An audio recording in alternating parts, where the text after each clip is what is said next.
আচ্ছা, একটা কথা বলো তো, কাউকে সত্যিকারই ভালোবাসলে শুধুই কি ঠকতে হয়?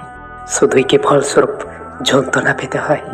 শুধু উপহার বলতে একরাশ ব্যথা? চেনা মানুষকে অচেনা হতে দেখতে হয় বুঝি?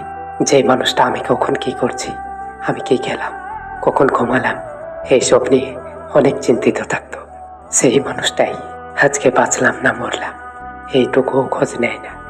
তাহলে ভালোবেসে শেষমেশ কি পড়ে রইল? এক পাহাড় অভিমান, হোয়াটসঅ্যাপের লাস্ট সিন, ডিলিট না করা গ্যালারির ছবিগুলো, একরাশ বস্তা পচা ইগো, প্রিয় প্লে লিস্টের গানগুলো, একসাথে করা ইনস্টা রিলসগুলো, জানাশোনা ফ্রেন্ড সার্কেল, আর একটা খুব চেনা রাস্তা যেখানে তোমার আর আমার প্রায়শ দেখা হতো।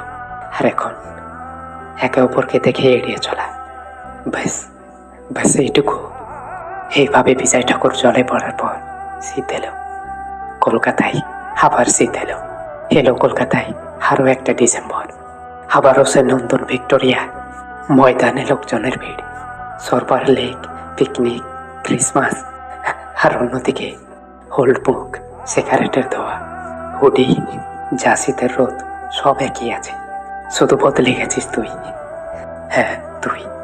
আগে ডিসেম্বরগুলোতে যা যা ছিল সব একই আছে, শুধু তুই নেই, তোর ভালোবাসা নেই, কোথাও ঘুরতে যাবার বায়না নেই, আমার হাতে তোর হাতটা নেই।